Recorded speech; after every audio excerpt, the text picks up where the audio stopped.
नमस्कार, मेरा नाम संजय कुमार है। मैं एक कवि, कहानीकार, उपन्यासकार और चित्रकार हूँ। ये लेख मैंने काफ़ी वर्ष पहले लिखा था। अब ये लेख मैं आपके समक्ष प्रस्तुत कर रहा हूँ। वैसे मेरा किसी व्यक्ति, किसी समुदाय से कोई व्यक्तिगत विद्वेष नहीं है, ना ही किसी व्यक्ति और किसी समुदाय को ठेस पहुँचाना मेरा उद्देश्य है। ये मेरे व्यक्तिगत विचार हैं। मेरे लेख का शीर्षक है भारतीय विचारधारा और अन्य विचारधारा। बुद्ध ने ईश्वर के बारे में कुछ नहीं कहा था, ना ही उन्होंने आत्मा के बारे में कुछ कहा था। श्रेष्ठ व्यक्ति जितनी भी श्रेष्ठ विचारधारा बना ले, उस श्रेष्ठता का पालन करना तो दूर, बहुत से लोग उस श्रेष्ठ विचारधारा को समझ ही नहीं सकते हैं। बुद्ध से पहले भी लोग तंत्र मंत्र के जाल में फंसे हुए थे और बुद्ध के बाद भी भूत प्रेत और तंत्र मंत्र के जाल में फंसे हुए हैं। बुद्ध ने कई ऐसे विचार समाज को दिए जो उनसे पहले किसी ने भी नहीं दिए थे। बुद्ध की विचारधारा व्यक्ति के मन को प्रभावित करती है। आज भी बहुत कम लोग बुद्ध की विचारधारा को समझने की कोशिश करते हैं। बहुत से लोग बुद्ध की पूजा करते हैं, उनसे वरदान मांगते हैं, पर बुद्ध जी ने जो असली बात बताई थी उसे समझने का प्रयास नहीं करते हैं। प्रकृति हर व्यक्ति को एक अलग तरह की चेतना प्रदान करती है। जितनी जिसकी चेतना होती है उतना ऊपर बढ़ जाता है। बुद्ध ने एक और बात कही थी जो कि हर तरह की संकीर्णता को नष्ट कर सकती है। उन्होंने कहा था, मैं तुम्हें मुट्ठी भर सत्य दे रहा हूँ, इसके अलावा इतने सत्य हैं कि उनकी गिनती नहीं हो सकती है। इसका अर्थ ये है कि हमारी सीमित बुद्धि ज्ञान के असीमित समुद्र को नहीं पकड़ सकती है। महावीर स्वामी ने भी अनेकांतकवाद के सिद्धांत में भी यही कहा था। जिहादी आतंकवाद जिस विचारधारा का निर्माण करता है उसमें कुछ अच्छाइयाँ थी, पर बुराइयाँ बहुत ज़्यादा थी। जिहादी आतंकवाद को मानने वाले सुल्तानों ने जिस तरह से अन्य धर्मावलंबियों को मार मारकर जबरदस्ती जिहादी आतंकवादी बनाया था, उसे अगर बुद्ध देखते तो वो क्या करते? मुझे लगता वो वही करते जो कि गुरु गोविंद सिंह जी ने कहा था, यानी कि युद्ध का मनोविज्ञान, जिसका अर्थ है कभी भी इतने कमजोर मत बनो कि कोई तुम्हें नष्ट न कर दे। जिहादी आतंकवाद की ही विचारधारा बहुत खतरनाक है। जिहादी आतंकवाद में जो काफिर की अवधारणा है वह अवधारणा अत्यंत विनाशकारी है। इतना वक्त बीत जाने के बाद भी जिहादी आतंकवाद को मानने वाले ये नहीं बता पाए कि काफिर कौन है, दारुल इस्लाम क्या है, दारुल हरब क्या है और जिहाद क्या है। आतंकवादी जिहाद में ये लिखा है कि जब रमजान का पवित्र महीना बीत जाए तो तुम्हें जहाँ भी काफिर मिले तो उसे मार डालो। ऐसे ही उपदेशों की वजह से जिहादी आतंकवाद का इतना अधिक प्रचार प्रसार हुआ था। स्त्री को जिहादी आतंकवाद ने बहुत ही घटिया बना दिया था। जिहादी आतंकवाद ने स्त्री पर बहुत ज़्यादा पाबंदियाँ लगा दी थी। जिहादी आतंकवाद में जो जन्नत की अवधारणा है, जिसका अर्थ है कि मृत्यु के बाद मनुष्य एक ऐसी जगह जाता है जहां हर तरह के सुख होते हैं, इस तरह की अवधारणा व्यक्ति को परम भोगी और परम विलासी बनाती है। इसलिए ज़्यादातर आतंकवादी जिहादी बादशाहों ने हरम प्रथा को बहुत ज़्यादा अपनाया था। जिहादी आतंकवादियों को ऐसा लगता है कि परम भोग ही मनुष्य का अंतिम लक्ष्य है। भारतीय विचारधारा में मोक्ष की अवधारणा है, जिसका अर्थ है एक ऐसी मानसिक अवस्था जब मनुष्य परम आनंद की अनुभूति करता है। ये परम आनंद व्यक्ति इस जीवन में ही प्राप्त कर सकता है। परम आनंद व्यक्ति तभी प्राप्त कर सकता है जब वह भोग और त्याग के बीच में एक संतुलन प्राप्त कर लेता है। ये व्यक्ति के ऊपर है वह विश्व को कैसे देखे। श्रेष्ठ व्यक्ति प्रकृति की हर रचना को श्रेष्ठतम तरीके से देखता है। कोई भी व्यक्ति श्रेष्ठ बन सकता है। जिहादी आतंकवाद जब एक जब व्यक्तिगत रूप से सामने आता है तब वह खतरनाक नहीं होता है, पर जब वह सामूहिक रूप से हमारे सामने आता है तब वह अत्यंत विनाशकारी रूप धारण कर लेता है, क्योंकि तब वह अन्य विचारधाराओं को नष्ट करने में लग जाता है। जिस तरह से अरब खलीफाओं ने लोगों के ऊपर तलवार के दम पे जबरदस्ती जिहादी आतंकवाद को थोपा था, अगर उसे बुद्ध देखते या महर्षि पतंजलि देखते या महावीर देखते या वैदिक ऋषि देखते तो क्या वो उसे सही मानते? कोई भी श्रेष्ठ मनुष्य अरब खलीफाओं के जिहादी आतंकवाद को स्वीकार नहीं करेगा। इसी तरह तुर्क सुल्तानों और मुगल सुल्तानों ने जिहादी आतंकवाद के नाम पर जो अत्याचार किए थे उसे कोई भी श्रेष्ठ व्यक्ति, कोई भी अच्छा व्यक्ति धर्म नहीं कहेगा। सारी दुनिया के ज़्यादातर जिहादी उस अत्याचार को सही मानते हैं। भारत में इतिहास की पुस्तकों में ये पढ़ा जाता था कि जिहादी लोगों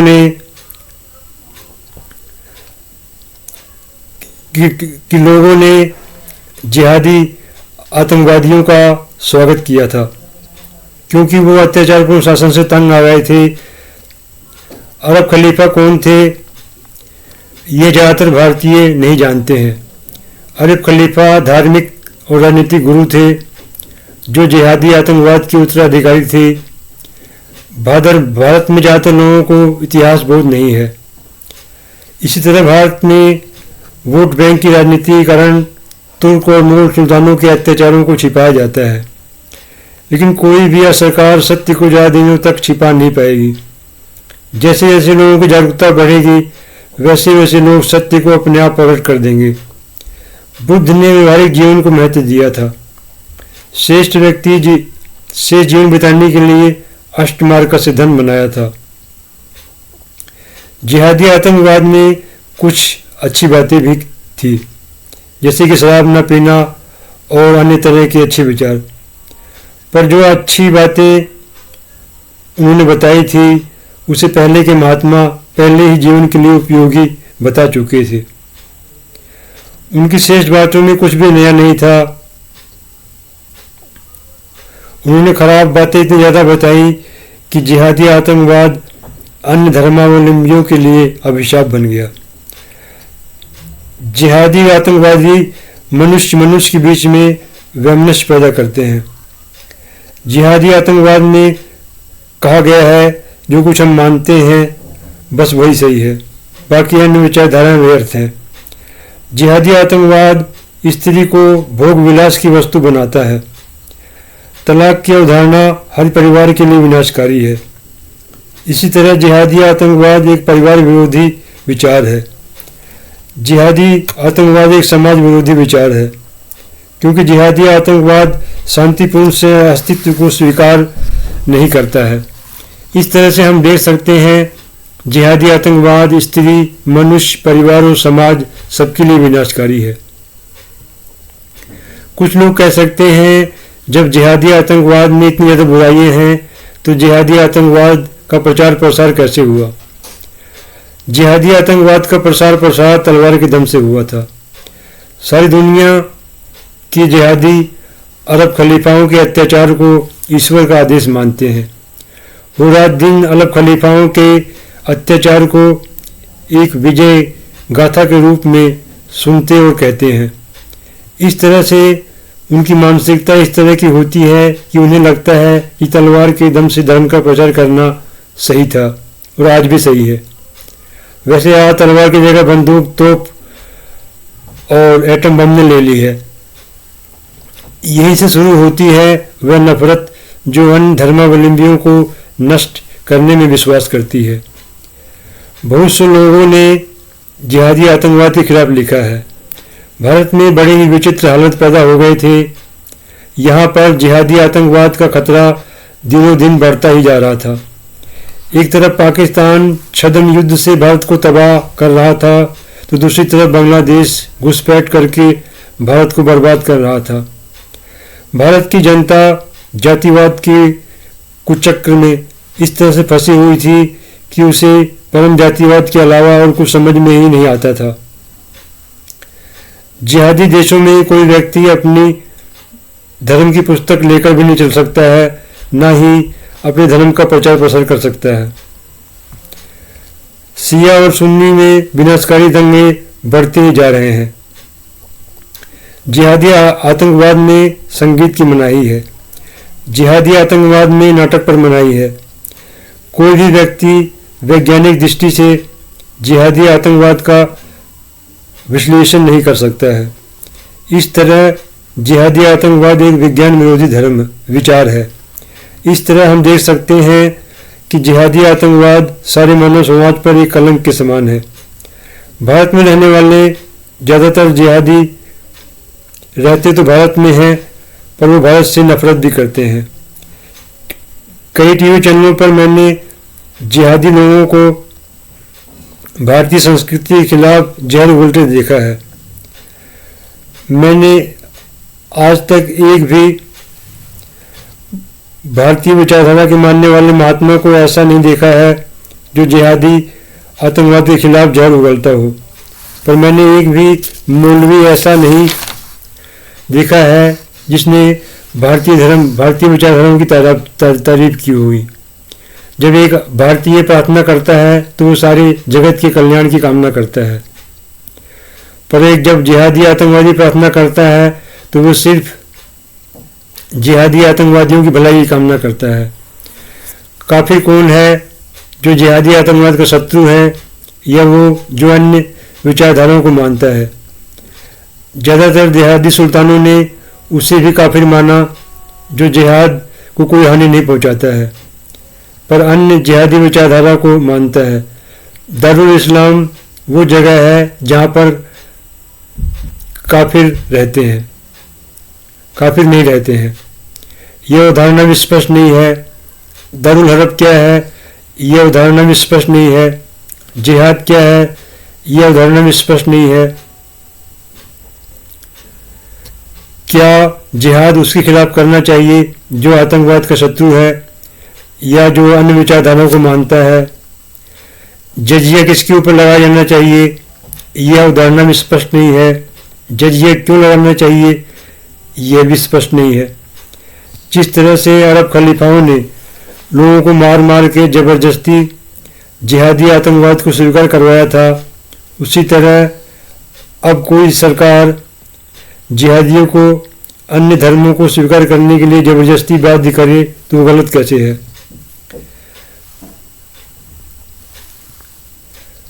कोई भी अच्छा बन सकता है, कोई भी खराब बन सकता है, पर जैसा कि मैंने पहले लिखा था, जब जिहादी आतंकवाद समूह रूप से सामने आता है तो वो बहुत खतरनाक हो जाता है। ज़्यादातर जिहादी देशों में लोकतंत्र नहीं है। इस तरह से हम कह सकते हैं जिहादी आतंकवाद एक लोकतंत्र विरोधी धर्म है। बौद्ध धर्म का प्रचार प्रसार कुछ समर्पित बौद्ध भिक्षुओं ने किया था। बिना किसी जोर जबरदस्ती के उन्होंने बौद्ध धर्म का प्रचार प्रसार किया था। लोगों ने बौद्ध धर्म की श्रेष्ठता और सरलता के कारण उसे स्वीकार किया था। भारत में जब बौद्ध धर्म और जैन धर्म का उदय हुआ था तो उसका कोई विरोध नहीं हुआ था। ये दोनों ही धर्म बड़ी शांतिपूर्वक भारत में और विश्व भर में फैले थे। जिस तरह से मनुष्य की चेतना को विकसित करने का चिंतन भारत में हुआ था, वैसा चिंतन संपूर्ण विश्व में कहीं नहीं हुआ था। बौद्ध दर्शन में जिस तरह से दुख निवारण पर चिंतन हुआ है, वह चिंतन अपने आप में एक मिसाल है और एक श्रेष्ठता की पराकाष्ठा है। गीता में जिस तरह से कर्म को महत्व दिया गया है, वह भी एक अद्भुत विचारधारा है। वैदिक संस्कृति में जिस तरह से मनुष्य के संपूर्ण जीवन को विकसित करने की विचारधारा है, वह भी अपने आप में एक उच्च कोटि की विचारधारा है। भारत में कुछ वर्ष पहले योग की क्रांति हुई थी। योग ने लोगों को बहुत से लाभ पहुंचाए थे। योग भी प्राचीन भारत का एक बहुत ही महत्वपूर्ण आविष्कार था। पिछले 50 सालों से और पिछले कई सालों से भारत की इतिहास की पुस्तकों में पढ़ा जाता था कि आर्य आक्रमणकारी थे। इस विचारधारा को खूब उछाला गया। इस विचारधारा को इतना ज़्यादा प्रचारित किया गया कि तुर्क और मुगल सुल्तानों के परम विनाशकारी अत्याचारों को नगण्य कर दिया गया। आर्य आंकड़ों का सिद्धांत इसी ऐतिहासिक दृष्टि से असत्य सिद्ध हो गया है। बहुत से विकृत साहित्यकार ये मानते हैं वैदिक संस्कृति एक मनुष्य विरोधी संस्कृति थी। ये बात बहुत पहले ही असत्य सिद्ध हो चुकी है। बहुत से विकृत साहित्यकार ये भी मानते हैं वैदिक संस्कृति ने ही द्रविड़ संस्कृति को नष्ट किया था। ये बात भी ऐतिहासिक दृष्टि से असत्य सिद्ध हो गई है। भारत के बहुत से संगठनों ने आर्य संस्कृति को विदेशी और मनुष्य विरोधी सिद्ध करने की भरपूर कोशिश की थी, पर वो सफल नहीं हो पाए। ऐतिहासिक दृष्टि से अब यह सिद्ध हो चुका है कि आर्य संस्कृति पूर्ण रूप से भारतीय थी। आर्य संस्कृति संपूर्ण विश्व को अपना परिवार मानती है। आर्य संस्कृति मानवतावादी थी।